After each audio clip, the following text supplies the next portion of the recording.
आजकल जब आप भारत में कहीं भी जाते होंगे और चारों तरफ देखते होंगे तो आपको ऐसा लगता होगा कि जिस तरह की भीड़ आजकल आपको दिखाई दे रही है, बाजारों में भी भीड़ है, सब जगह लोग बाहर निकलने लगे हैं। उससे कई बार ऐसा लगता है जैसे कोरोना वायरस नाम की कोई चीज़ अब हमारे देश में बची ही नहीं है, या फिर उसका डर पूरी तरह से समाप्त हो चुका है और लोगों ने तय कर लिया है कि अब वो बाहर निकलेंगे और अपना कोई भी काम छोड़ेंगे नहीं और अपने जीवन पर भी कोई कॉम्प्रोमाइज़ नहीं करेंगे। इसकी वजह से इस समय पूरी दुनिया में 2 करोड़ से ज़्यादा लोग कोरोना वायरस से संक्रमित हो चुके हैं। इस वायरस से मरने वालों का आंकड़ा 7 लाख से ज़्यादा है और भारत में भी अब तक 22 लाख से ज़्यादा लोगों को यह संक्रमण हो चुका है। 22 लाख और 44,000 लोग मारे जा चुके हैं। भारत में अब हर रोज़ यानी एक दिन में संक्रमण के 60,000 से ज़्यादा मामले आ रहे हैं और तेज़ी से फैलते संक्रमण के मामले में भारत अब दुनिया में पहले नंबर पर आ गया है। एक दिन में होने वाले संक्रमण के मामले में हम पहले नंबर पर आ गए। हमने ब्राजील को भी बीट कर दिया है और हमने अमेरिका को भी पीछे छोड़ दिया है। ऐसे में पूरी दुनिया के 750 करोड़ लोग बेसब्री से इंतजार कर रहे हैं और उनके मन में एक ही सवाल है, वो ये कि इस वायरस का इलाज कब आएगा, इसकी वैक्सीन कब आएगी और किस देश में इस वैक्सीन का बड़े पैमाने पर प्रोडक्शन सबसे पहले शुरू होगा। मतलब हम जाके सबसे पहले कहां से इसे ले सकते हैं। इस समय पूरी दुनिया में 165 से ज्यादा वैक्सीन पर शोध चल रहा है। इनमें से 29 वैक्सीन ह्यूमन ट्रायल्स के दौर में प्रवेश कर चुकी हैं, यानी इनका परीक्षण अब इंसानों पर चल रहा है। सिर्फ 7 वैक्सीन ऐसी हैं जो ट्रायल के आखिरी फेज में हैं और इस तीसरे और आखिरी फेज में हजारों लोगों पर एक साथ वैक्सीन का परीक्षण किया जाता है और जब यह परीक्षण सही साबित हो जाएगा हजारों लोगों पर, फिर उस दवाई को बाकी जनता के लिए निकाला जाएगा, फिर उसकी मास प्रोडक्शन होती है। लेकिन रशिया आज से ठीक 2 दिन के बाद यानी 12 अगस्त को ही कोविड-19 का इलाज करने वाली वैक्सीन का रजिस्ट्रेशन करने वाला है। यानी अगर रशिया के दावों पर यकीन किया जाए तो उसने ये वैक्सीन बना ली है। वैक्सीन बनाने की ये रेस रशिया ने जीत ली है, ऐसा उसका दावा है। लेकिन रशिया के गामालेया रिसर्च इंस्टीट्यूट और रशिया के रक्षा मंत्रालय द्वारा बनाई गई इस वैक्सीन को लेकर कई गंभीर सवाल भी हैं, क्योंकि रशिया इस वैक्सीन का फेज 3 ट्रायल किए बिना ही इसे लॉन्च करने वाला है। यानी तीसरे फेज का जो ट्रायल होता है, जो बड़ी संख्या में इंसानों पर होता है, उस ट्रायल को रशिया ने स्किप कर दिया है। सवाल यह है कि क्या दुनिया इस मेड इन रशिया वैक्सीन के लिए तैयार है? अगर ये आपको मिल जाए तो क्या आप ये मेड इन रशिया वैक्सीन लेंगे? रशिया के स्वास्थ्य अधिकारियों का दावा है कि इस वैक्सीन का पहले और दूसरे चरण का ट्रायल सफल रहा है और अब तक 76 लोगों पर इस वैक्सीन का परीक्षण किया जा चुका है। वैक्सीन के रजिस्टर होने के बाद इसका परीक्षण 1600 लोगों पर किया जाएगा और यह वैक्सीन सबसे पहले डॉक्टरों, स्वास्थ्य कर्मचारियों और बुजुर्गों के लिए उपलब्ध होगी। रशिया की सरकार का यह भी दावा है कि अक्टूबर के महीने से इस वैक्सीन का बड़े पैमाने पर उत्पादन शुरू हो जाएगा। यानी अक्टूबर तक तो इंतजार करना ही पड़ेगा इस पहली वैक्सीन का। अब आपके मन में सवाल आ रहा होगा कि यह वैक्सीन आपको मिलेगी या नहीं मिलेगी, और अगर मिलेगी तो कब तक मिलेगी।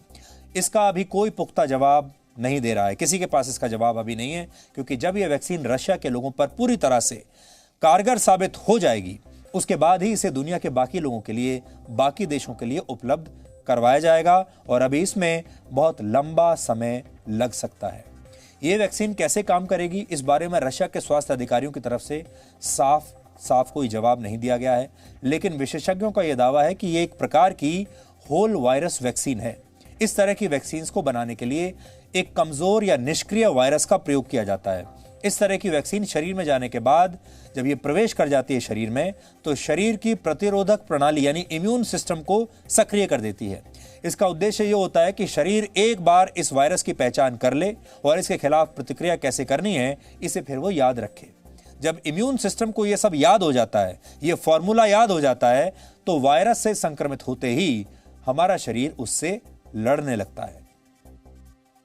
यह वैक्सीन बनाने वाले रशिया के गामालेया इंस्टीट्यूट के शोधकर्ताओं का यह दावा है कि वो इस वैक्सीन का परीक्षण अपने ऊपर भी कर चुके हैं, लेकिन रशिया के इन दावों पर विश्व स्वास्थ्य संगठन समेत कई विशेषज्ञ सवाल उठा रहे हैं। WHO का कहना है कि रशिया को इस मामले में जल्दबाजी नहीं करनी चाहिए, क्योंकि इससे लोगों के स्वास्थ्य और उनकी जान को खतरा हो सकता है। बड़े पैमाने पर परीक्षण के बिना किसी वैक्सीन को बाजार में उतारना खतरे से खाली नहीं होगा। अगर रशिया वाकई में कोविड-19 के खिलाफ वैक्सीन तैयार कर लेता है तो ये पूरी दुनिया के लिए बहुत बड़ी उपलब्धि होगी। लेकिन समस्या ये है कि रशिया ने इस वैक्सीन को लेकर सभी जानकारियां दुनिया के साथ शेयर नहीं की हैं, बहुत कुछ छुपा रहा है वो। और रशिया पर दूसरे देशों से वैक्सीन का फॉर्मूला चुराने का आरोप भी लग रहा है। रशिया में खुद 7 लाख से ज्यादा लोग इस वायरस से संक्रमित हो चुके हैं और वहां 11,000 लोगों की इस वायरस से मौत हो चुकी है। इसलिए रशिया के अधिकारियों का कहना है कि वो तेजी से इस वैक्सीन पर काम कर रहे हैं। लेकिन WHO के मुताबिक रशिया ने जून के महीने के बाद से ही उसे इस वैक्सीन को लेकर कोई डेटा नहीं दिया है, जबकि नियमों के अनुसार रशिया को यह डेटा देना चाहिए था। लेकिन रशिया इस वैक्सीन को लेकर इतनी जल्दबाजी क्यों दिखा रहा है, यह भी आपको समझना चाहिए। रशिया के राष्ट्रपति व्लादिमीर पुतिन की छवि एक राष्ट्रवादी नेता की है और वो चाहते हैं कि पूरी दुनिया एक बार फिर से रशिया को सम्मान की दृष्टि से देखे। सोवियत संघ के विघटन से पहले रशिया विज्ञान और टेक्नोलॉजी के क्षेत्र में बहुत आगे था, लेकिन धीरे धीरे रशिया की स्थिति पहले जैसी नहीं रही और अब पुतिन चाहते हैं कि वैक्सीन की ये दौड़ जीत कर वो अपने देश को पहले जैसा सम्मान वापस दिलाएं। लेकिन रशिया की ये जल्दबाजी वहां के 15 करोड़ लोगों के लिए उनके स्वास्थ्य पर भारी पड़ सकती है। इसलिए रशिया को इस नई वैक्सीन के संदर्भ में बहुत सोच समझकर फैसला करना पड़ेगा। वैक्सीन का इंतजार तो पूरी दुनिया के लोग बड़ी बेसब्री से कर रहे हैं, लेकिन ऐसा लगता है कि बिना वैक्सीन के भी लोगों ने अब कोरोना वायरस से डरना छोड़ दिया है। अगर हम अपने देश की बात करें, अगर अब भी आपको बात समझ में नहीं आ रही तो यह ग्राफ आप देखिए। यह ग्राफ आपको यह बताता है कि जब भारत में कोविड-19 के मामले बहुत कम थे तब डर की मात्रा बहुत ज्यादा थी, यानी केस कम थे, डर ज्यादा था। सोशल डिस्टेंसिंग का पालन हो रहा था, लॉकडाउन चल रहा था, लोग घर से बाहर निकल नहीं रहे थे, पूरी सावधानी बरत रहे थे। लेकिन अब जब कोरोना वायरस भारत में तेजी से फैल रहा है, 20 लाख से ज्यादा केस हो चुके हैं, अब लोगों के मन से डर बिल्कुल गायब हो गया। अब केस ज्यादा हैं, डर कम है। पहले केस कम थे, डर ज्यादा था। इसलिए हम ये कहना चाहते हैं आपको कि वैक्सीन के भरोसे मत रहिए, क्योंकि अभी इस वायरस का सबसे अच्छा इलाज सोशल डिस्टेंसिंग ही है। 2 बातें आपको याद रखनी होंगी अगर आप अभी बचना चाहते हैं इस वायरस से। वो ये है कि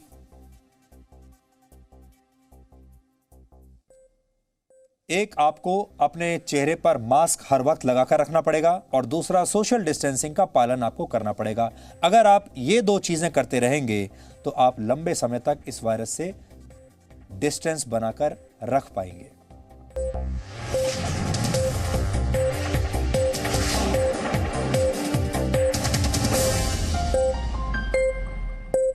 Presenting V News app, available on Google Play and App Store. Download it now.